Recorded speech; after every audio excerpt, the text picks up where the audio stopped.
ومن يضلله فلا هادي له ونشهد أن لا إله إلا الله وحده لا شريك له ونشهد أن سيدنا وسندنا ومولانا محمدا عبده ورسوله وصلى الله تبارك وتعالى عليه وسلم تسليما كثيرا كثيرا أما بعد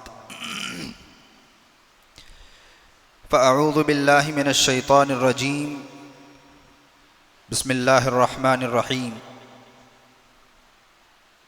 هو الذي بعث في الأميين رسولا منهم يتلو عليهم آياته ويزكيهم ويعلمهم الكتاب والحكمة وإن كانوا من قبل لفي ضلال مبين وقال الله عز وجل في موضع آخر محمد رسول الله صدق الله العظيم وقال النبي صلى الله عليه وسلم أنا محمد وأنا أحمد وأنا الماحي الذي يمحو الله بي الكفر وأنا الحاشر الذي يحشر الناس على قدمي وأنا العاقب الذي ليس بعده نبي أو كما قال عليهم الصلاة والتسليم۔ ہر قسم کی تمام تعریفیں سزاوار ہوں اس خالق کائنات پر جو تمام جہانوں کا پالنہار ہے۔ درود و سلام ہو ذات قدسی والشیم صاحب الجود والکرم تاجدار حرم نبی اکرم صلی اللہ علیہ وسلم پر اور آپ کی آل اور اولاد پر، تمام صحابہ پر، تابعین پر، تبع تابعین پر، متبعین پر، تمام اولیاء اللہ پر، اسی طریقے سے یہ سلسلہ چلتا رہے قیامت تک کے آنے والے تمام مسلمانوں پر۔ میرے محترم عزیز دوستوں، بزرگوں اور نوجوان ساتھیوں، تقریباً 3 جمعہ سے سورہ فاتحہ کی تفسیر، اس کا خلاصہ، پھر اس کے بعد سورہ بقرہ کی ابتدائی آیات میں اللہ نے کیا ہدایات رکھی ہیں، کیا احکامات دیے ہیں، ان کی تفصیلات چل رہی تھی۔ اسی آیت کی تکمیل کا ارادہ تھا، لیکن گزشتہ کل چند دوست و احباب کی درخواست پر، چونکہ مہینہ ربیع الاول کی آج 2 تاریخ ہے، تو رسول کریم صلی اللہ علیہ وسلم کی سیرت پر روشنی ڈالنے کا ارادہ کیا گیا۔ سب سے پہلے اللہ تعالیٰ نے انبیاء کرام علیہم الصلاۃ کو دنیا میں کیوں بھیجا، ضرورت کیا تھی، اور آپ کا حضرات انبیاء کا مقام و مرتبہ کیا ہے، نبی کریم صلی اللہ علیہ وسلم کی عظمت کیا ہے۔ یہ 2 چیزیں ہم سمجھیں گے، کوئی بھی انسان سمجھے گا تو اسے رسول کریم صلی اللہ علیہ وسلم کی ذات کو تسلیم کرنے اور ساتھ ساتھ آپ کی بتائی ہوئی باتوں پر عمل کرنے میں آسانی ہوگی۔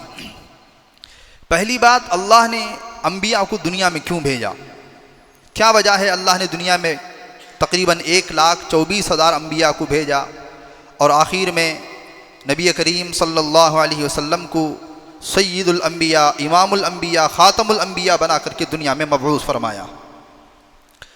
وجہ یہ ہے، حدیث قدسی ہے، اللہ نے ارشاد فرمایا، حدیث قدسی کہتے ہیں کہ جس بات کو اللہ نے کہا ہو اور وہ قرآن میں نہ ہو، حدیث میں ہو، لیکن بات اللہ کی ہو، اس کو حدیث قدسی کہتے ہیں۔ حدیث قدسی ہے، اللہ نے ارشاد فرمایا، کنت کنزا مخفیہ ارید ان اعرف، میں ایک پوشیدہ خزانہ تھا، چھپا ہوا خزانہ تھا، میں نے چاہا کہ میں پہچانا جاؤں، میری پہچان ہو، یہ اللہ کہہ رہا ہے۔ تو اللہ نے انسانیت کو دنیا میں آباد کیا۔ کیسے آباد کیا؟ سب سے پہلے زمین کی مٹی سے آدم علیہ السلام کا پتلا بنایا گیا، اور اس پتلے کو ہوا میں سوکھنے کے لیے ایک لمبی مدت تک زمین پر ہی رکھا گیا تھا۔ پھر اس کے بعد جو ہے آپ کی پسلی سے حضرت حوا کو پیدا کیا گیا۔ پھر اس کے بعد اللہ تعالیٰ نے حضرت آدم علیہ السلام کی پیٹھ کے دائیں حصے پر اپنا ایک ہاتھ پھیرا تو اس سے سفید چونٹیوں کی طرح انسانوں کی آبادی نکلی۔ اللہ نے کہا یہ لوگ جنت میں جائیں گے۔ پھر اللہ نے اپنا ایک اور ہاتھ حضرت آدم کی پیٹھ کے بائیں حصے کی طرف پھیرا تو اس سے سیاہ چونٹیوں کی مانند جسموں کے ساتھ ایک انسانیت نکلی۔ اللہ نے کہا کہ یہ وہ لوگ ہیں جو جہنم میں جائیں گے۔ اس کے بعد حضرت آدم علیہ السلام کا سجدہ فرشتوں نے کیا، اور آپ کی بات کو اللہ نے پوری انسانیت کو کھڑا کر کے فرمایا الست بربکم، کیا میں تمہارا رب نہیں ہوں؟ کیا میں تمہارا خالق نہیں ہوں؟ تو اس وقت پوری دنیا، پوری انسانیت خاموش کھڑی ہوئی تھی کہ کیا جواب دیں۔ تو سب سے پہلے جس ہستی نے جواب دیا بلا کیوں نہیں، قرآن میں اس کا ذکر ہے، بلا کیوں نہیں، الست بربکم قالوا بلا شہدنا ان تقولوا، وہ ہستی تھی، وہ ذات تھی نبی کریم صلی اللہ علیہ وسلم کی۔ کیوں نہیں، آپ ہی تو ہمارے رب ہیں۔ آپ علیہ السلام کے جواب کو سن کر حضرات انبیاء نے جواب دیا بلا کیوں نہیں۔ انبیاء کی باتوں کو سن کر ان کے ماننے والے صحابہ جو تھے، ہر نبی کی جو جماعت تھی، انہوں نے جواب دیا۔ پھر ان کی بات کو سن کر کے جس طریقے سے ہم دنیا میں آئے ہیں اور ایمان لائے ہیں، اسی طریقے سے جو ہے وہاں پر جواب بھی اللہ رب العزت کے سامنے دیا گیا پے در پہ۔ اس کے بعد اللہ نے انسانوں کو دنیا میں بھیجا۔ جب دنیا میں بھیجا گیا تو جو وعدہ انسان آسمانوں پر کر کے آیا تھا، اس وعدے کو انسان بھولنے لگے۔ اسی وعدے کو یاد دلانے کے لیے اللہ رب العزت نے حضرات انبیاء کرام علیہم الصلاۃ والتسلیم کو دنیا میں بھیجا ہے۔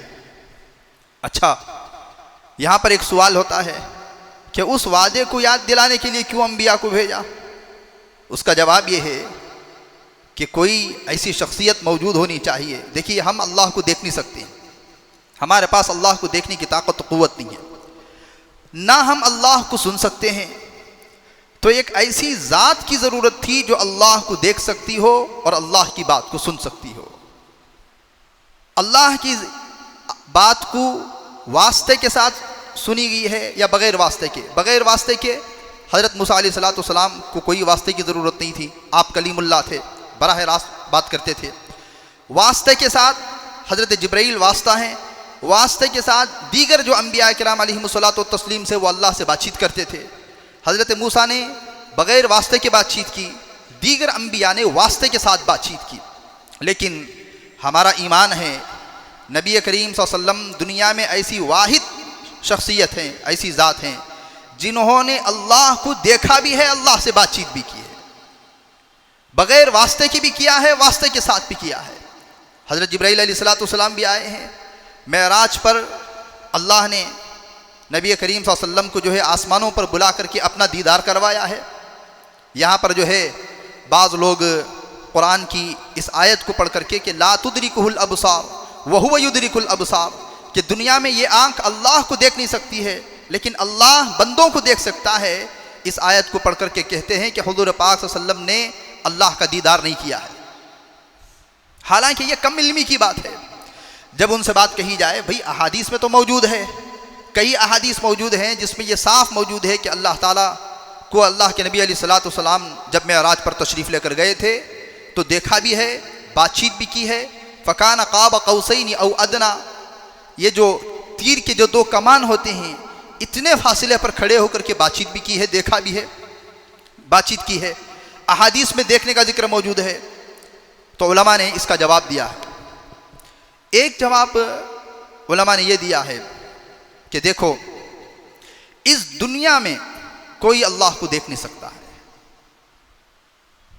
جو حضرات اعتراض کرتے ہیں کہ حضور پاک صلی اللہ علیہ وسلم نے اللہ کو دیکھا نہیں ہے، اگر ان سے یہ سوال کیا جائے، بھئی احادیث میں جنتی جب جنت میں جائیں گے تو اللہ کو دیکھیں گے، اللہ کا کلام سنیں گے، یہ بات موجود ہے نہیں موجود ہے؟ وہ کہتے ہیں کہ بات تو موجود ہے۔ اب اگر ان کے سامنے یہی قرآن کی آیت پڑھی جائے، لا تدرکہ الابصار وہو یدرک الابصار، قرآن میں تو اللہ نے فرما دیا کہ یہ آنکھ اللہ کو دیکھ نہیں سکتی، تو پھر کیسے جنت میں جو ہے اللہ کو دیکھیں گے؟ تو جواب کیا دیتے ہیں؟ بھئی دنیا میں نہیں دیکھیں گے، آسمانوں پر دیکھ سکتے ہیں۔ تو ہم بھی تو یہی کہتے ہیں کہ اللہ کے نبی علیہ الصلوۃ والسلام نے دنیا میں کہاں دیکھا ہے؟ اللہ نے آسمانوں پر بلا کر کے دکھایا ہے نا۔ تو بہرحال نبی کی ضرورت ہمیں اس وجہ سے پڑی کہ ہم جس خالق کو مانتے ہیں، ہم جس مالک کو مانتے ہیں، خالق نے ہمیں پیدا کیا ہے تو ہم مخلوق ہیں، ہم خالق کی ماننا ضروری ہے۔ وہ مالک ہے، ہم مملوک ہیں، لیکن اس کی بات کو مانیں گے تبھی جب اس کی بات ہمارے سامنے ہوگی۔ اب اس کی بات ہمارے سامنے کیسے ہوگی؟ کوئی ایک ہستی ایسی ہونی چاہیے جو اللہ کی باتوں کو ہم تک پہنچائے، اللہ کو دیکھا بھی ہو اور اللہ سے بات چیت بھی کیا ہو، اللہ کے کلام کو اللہ کیا چاہتا ہے کیا نہیں چاہتا ہے ان ساری چیزوں کو ہمارے سامنے رکھے۔ اور ہمارا ایمان ہے کہ حضور پاک صلی اللہ علیہ وسلم نے ہم تک اللہ کی باتوں کو پہنچایا ہے۔ ٹھیک ہے، دوسری بات دیکھیے، نبی کی ضرورت اس وجہ سے پڑتی ہے، علماء نے لکھا ہے انبیاء دنیا میں جو آتے ہیں وہ انسان کے اندر کا جو باطن ہے اس کی اصلاح کرنے کے لیے آتے ہیں۔ ہماری ایک آنکھ ظاہری ہے جسے ہم دنیا دیکھ رہے ہیں، ایک اندر کی آنکھ بھی ہوتی ہے، ایک دل ہوتا ہے۔ قرآن نے جس کو فرمایا لہم قلوب لا یفقہون بہا ولہم اعین لا یبصرون بہا ولہم آذان لا یسمعون بہا، کفار مکہ کے بارے میں ہے کہ اللہ نے ان کو دل دیے لیکن وہ دل سمجھنے والے دل نہیں ہیں۔ اللہ نے ان کو آنکھ دی لیکن وہ آنکھ دیکھنے والی آنکھ نہیں ہے، اندھی ہے۔ اگر یہ آنکھ خدا کو نہ دیکھے تو انسان آنکھ ہوتے ہوئے بھی اندھا ہے۔ وَلَهُمْ آذَانٌ، ان کے لیے کان ہیں لیکن وہ سنتے نہیں ہیں۔ مطلب کیا ہے؟ ان کے آنکھوں پر، ان کے کانوں پر، ان کے دل پر ختم اللہ علی قلوبہم وعلی سمعہم وعلی ابصارہم غشاوہ، اللہ نے ان کے آنکھ، کان، دل، ان ساری چیزوں پر جو ہے پردہ ڈال دیا ہے، اللہ نے ان کو ڈھکن لگا دیا ہے، اب ان کو سمجھ میں بات نہیں آتی ہے۔ تو یہ جو اندر کی جو دیکھیے انسان دو چیزوں سے بنا ہوا ہے نا، ایک جسم سے بنا ہوا ہے، بھی کوئی مشکل بات نہیں ہے، آسانی سے سمجھیں گے سمجھ میں آ جائے گی۔ انسان دو چیزوں سے بنا ہے، ایک جسم سے بنا ہے اور ایک روح سے بنا ہے۔ اگر انسان کے اندر سے روح نکال لی جائے، حالانکہ عنوان آج یہی تھا، روح کے بارے میں ہی عنوان تھا، وَبِالْآخِرَةِ هُمْ يُوقِنُونَ کی تفسیر تھی۔ اگر انسان کے اندر سے روح نکال لیا جائے تو انسان کی کوئی حیثیت نہیں ہے، بس مردہ ہے۔ تو معلوم کیا ہوا؟ ہماری آنکھ انسان کے ظاہر کو دیکھ رہی ہے، ہماری آنکھ ہمارے چہرے کو دیکھ رہی ہے، ہمارے جسم کو دیکھ رہی ہے، در و دیوار کو دیکھ رہی ہے۔ تو ہماری آنکھ جن چیزوں کو دیکھ رہی ہے ہم ان کی اصلاح تو کر رہے ہیں۔ آئینے کے سامنے کھڑے ہو کر کے انسان میک اپ کر رہا ہے، اس کی اصلاح کر رہا ہے۔ در و دیوار کے اندر انسان نقش و نگار کر رہا ہے، کیوں؟ یہ ہماری آنکھ دیکھ رہی ہے۔ لیکن جس چیز کی طرف آنکھ نہیں دیکھتی حضرات انبیاء اس کی طرف دکھانے کے لیے آتے ہیں۔ وہ کیا ہے؟ دیکھو دنیا میں آئے ہیں تو صرف جسموں کو سنوارنا ہی بہت بڑے کمال کی بات نہیں ہے۔ اللہ نے جو روح دیا ہے، اس روح کو بنانا، اعمال پر لگانا، تو پھر تب یہ جا کر کے جو روح آخرت میں ہوگی یہ جنت میں جائے گی اور اللہ تعالیٰ جو ہے اس کے ساتھ اچھے فیصلے کریں گے۔ یہ بتانے کے لیے حضرات انبیاء کرام علیہم الصلوۃ والتسلیم دنیا میں آتے ہیں۔ دیکھیے یہ جو ظاہری جسم ہے نا، اس کی کوئی حیثیت نہیں ہے۔ قرآن میں اللہ نے ارشاد فرمایا یوم تبیض وجوہ وتسود وجوہ، اس دن جو ہے بعض چہرے سفید ہوں گے، بعض چہرے کالے ہو جائیں گے۔ جنہوں نے خدا کی نافرمانی کی، اللہ کی باتوں کو ٹھکرایا، اللہ کو مانا نہیں، ان کے چہرے سیاہ ہو جائیں گے۔ جنہوں نے مانا، اللہ کے احکامات پر چلے، ان کے چہرے کل قیامت کے دن چمکتے ہوئے ہوں گے، سفید ہوں گے۔ لیکن اب اگر کوئی اس آیت کو پڑھ کر کے دنیا میں جیسے گورے کالے ہوتے ہیں، کوئی گورا ہوتا ہے، کوئی کالا ہوتا ہے، یہ اگر مراد لے لے، یہاں پر یہ مراد نہیں ہے۔ حضرت بلال حبشی رضی اللہ عنہ بہت زیادہ کالے کلوٹے تھے۔ اب کل قیامت کے دن اللہ تعالیٰ ان کے چہروں کو نور سے بھر دے گا۔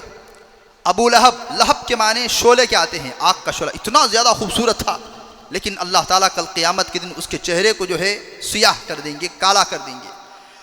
تو اندر کی آنکھ کھولنا، اندر کے کان کھولنا، اندر کا دل سنوارنا، اندر کے روح کو جو ہے انسان جو ہے ڈیولپ کرنا، حضرات انبیاء کرام علیہم الصلوۃ والتسلیم جو ہے دنیا میں بھیجے جانے کا مقصد ایک یہ بھی ہے۔ قرآن میں آپ نے عبس وتولی کا سورہ پڑھا ہوگا، عبس وتولی ان جاءہ الاعمی وما یدریک لعلہ یزکی۔ عبداللہ ابن ام مکتوم رضی اللہ عنہ نابینا صحابی ہیں، ظاہری آنکھ سے دنیا کو دیکھ نہیں سکتے ہیں، لیکن اللہ نے کتنا بڑا مقام دیا۔ آپ کے بارے میں آیتیں اللہ نے قرآن میں ارشاد فرما دی، لیکن حالانکہ آپ کو آنکھ نہیں تھی، آنکھ جو دنیا کو دیکھ سکتی ہے وہ نہیں تھی، اللہ کو جو دیکھنے والی آنکھ تھی وہ موجود ان کے اندر تھی۔ یہی ہے کہ ہمارے پاس آنکھ بھی ہے، کان بھی ہے، دل بھی ہے، لیکن افسوس یہ ہے کہ ہم نے ان آنکھ، کان اور دل کا صحیح استعمال نہیں کیا، اور اللہ اور اس کے رسول کو جیسے ہمیں پہچاننا تھا ویسے ہم پہچاننے میں پیچھے رہ گئے ہیں۔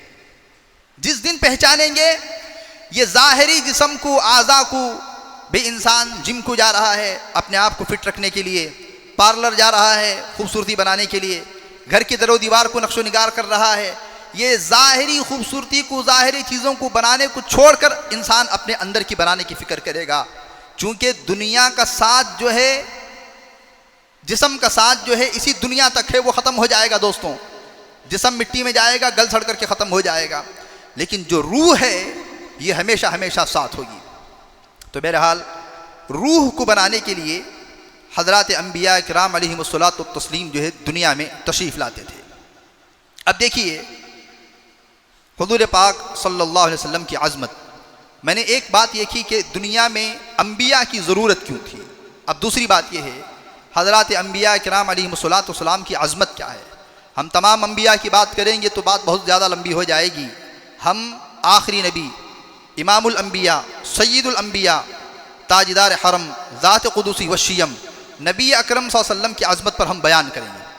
آپ امام الانبیاء ہیں۔ امام الانبیاء آپ کو کیوں کہا گیا؟ آپ نے معراج کے موقع پر تمام انبیاء کی امامت فرمائی ہے، تمام انبیاء آپ کے مقتدی تھے، اس وجہ سے آپ کو امام الانبیاء کہا گیا۔ آپ نبی الانبیاء ہیں۔ نبی الانبیاء کیوں ہیں؟ بھئی تمام امتی اپنے اپنے نبیوں کو مانتے تھے، لیکن تمام انبیاء نے اپنا نبی اللہ کے نبی علیہ الصلوۃ والسلام کو مانا ہے۔ تمام امتی، ہر دنیا میں جتنے امتی گزرے ہیں اپنے اپنے نبی کا کلمہ پڑھا ہے، لیکن تمام انبیاء نے جو کلمہ پڑھا ہے وہ کلمہ لا الہ الا اللہ محمد رسول اللہ صلی اللہ علیہ وسلم، یہ کلمہ پڑھا ہے تمام انبیاء نے دنیا میں۔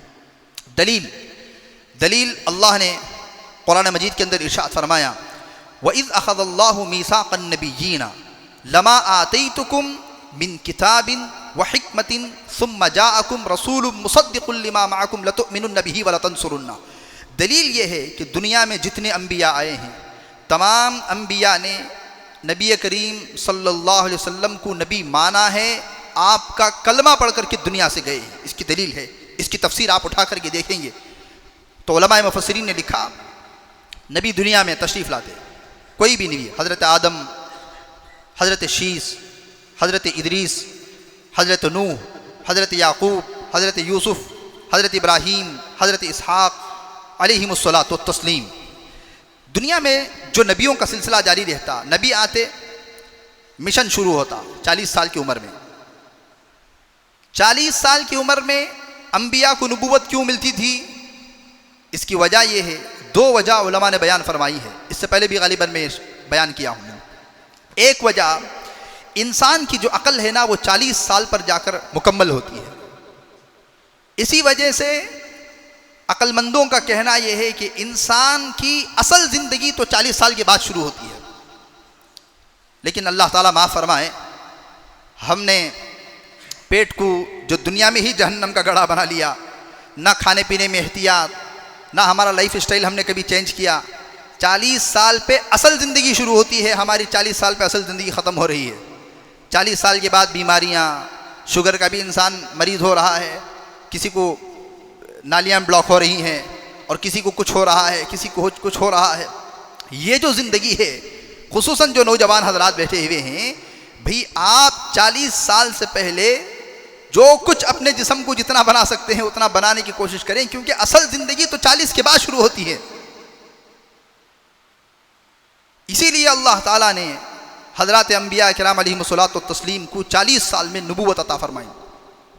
دوسری وجہ 40 سال میں نبوت عطا کرنے کی ایک وجہ یہ ہے، 40 سال سے پہلے جو زندگی ہوتی ہے 40 سال کی، وہ حضرات انبیاء کرام علیہم الصلاۃ والتسلیم تسلیم کی لوگوں کے درمیان میں ہی گزرتی ہے، تاکہ کل قیامت کے دن لوگ حضرات انبیاء پر اعتراض نہ کر سکیں، اے اللہ یہ سچے تھے، یہ نبی تھے، ہمیں اس میں کوئی ڈاؤٹ تھا۔ اللہ تعالیٰ پوچھے گا بھئی نبوت تو 40 سال وہ ملی نا، 40 سال سے پہلے انہوں کہاں زندگی گزارے؟ تمہارے درمیان میں ہی تو زندگی گزارے۔ اچھا 40 سال میں ان انبیاء کو تم نے کیسا دیکھا؟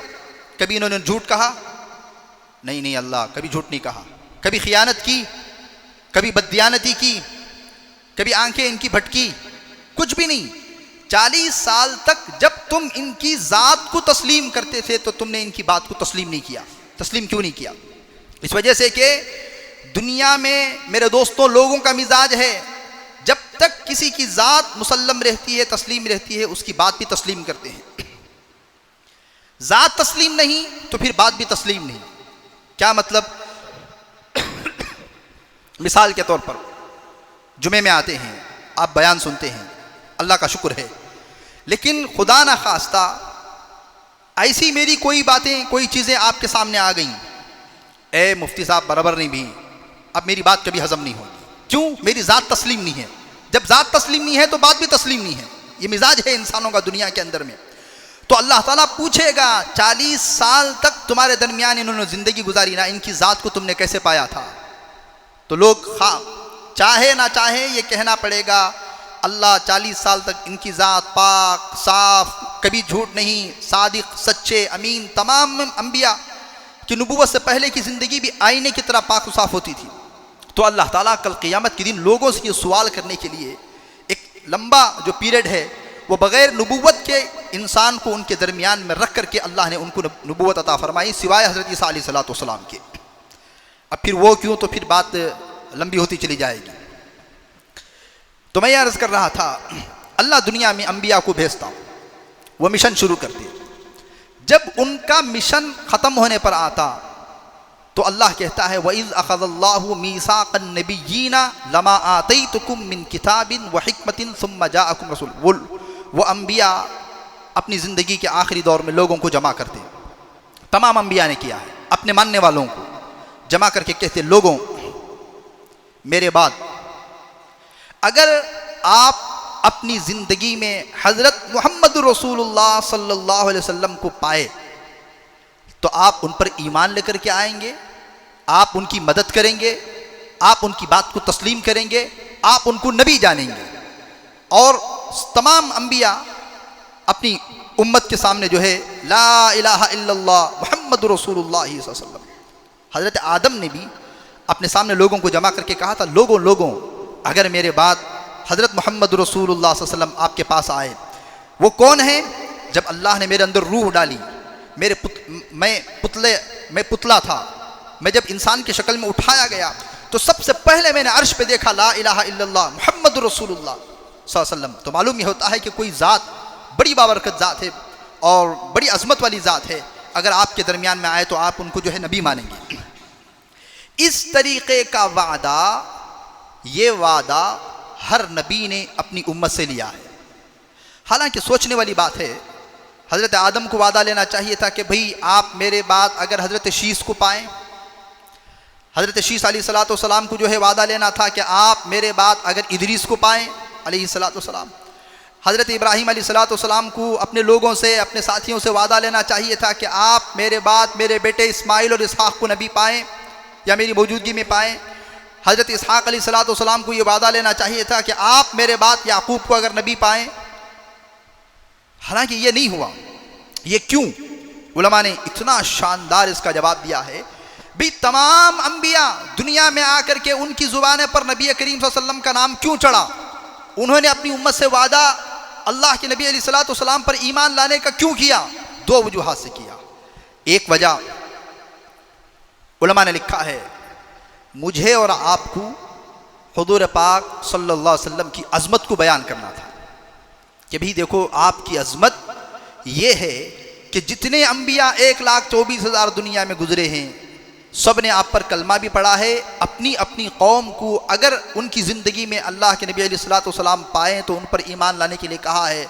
تو آپ کی عظمت اور آپ کا مقام کتنا بڑا ہو سکتا ہے کہ جو مجھے اور آپ کو بن مانگے آپ علیہ الصلوۃ والسلام کی امت میں پیدا کیا گیا ہے. نمبر 1. نمبر 2، اللہ نے کل قیامت کے دن میدان حشر میں لوگوں کو کھڑا کرے گا اور حضور پاک صلی اللہ علیہ وسلم، پوری انسانیت کھڑی ہوگی، حساب و کتاب شروع نہیں ہوگا، نفسی نفسی کا عالم ہوگا. آپ نے بیانات میں سنا ہے اللہ تعالیٰ غصے کی حالت میں ہوگا. تو اللہ کے نبی علیہ الصلوۃ والسلام نے فرمایا ہے کہ اس وقت اللہ تعالیٰ میرے دل و دماغ پر اللہ کی تعریف ایسی کھولیں گے کہ اس روئے زمین پر جتنے لوگ پیدا ہوئے ہیں انبیاء کو ملا کر کے، اتنی زبردست تعریف کسی نے اللہ کی نہیں کی ہوگی جتنی اچھی تعریف میں اس وقت میں اللہ کی کروں گا. جیسے جیسے حضور پاک صلی اللہ علیہ وسلم اللہ کی تعریف کرتے جائیں گے، اللہ کا غصہ تھوڑا اترتا جائے گا، اترتا جائے گا، اترتا جائے گا. بالآخر ایک وقت آئے گا اللہ تعالیٰ کہے گا یا محمد ارفع رأسک سل ما تعطی، اے محمد صلی اللہ علیہ وسلم آپ سر اٹھائیے، آپ مانگیے، آپ جو مانگیں گے آپ کو دیا جائے گا. تو اس وقت میں اللہ کے نبی علیہ الصلوۃ والسلام امت کا حساب و کتاب شروع کرنے کی درخواست کریں گے. تو جس وقت میں اللہ کہے گا یا محمد ارفع رأسک، تو لوگ کہیں گے اوہ ہو، یہ وہی تھے حضرت محمد رسول اللہ صلی اللہ علیہ وسلم جن کے بارے میں ہم نے اپنے انبیاء سے اپنے کانوں سے سنا تھا.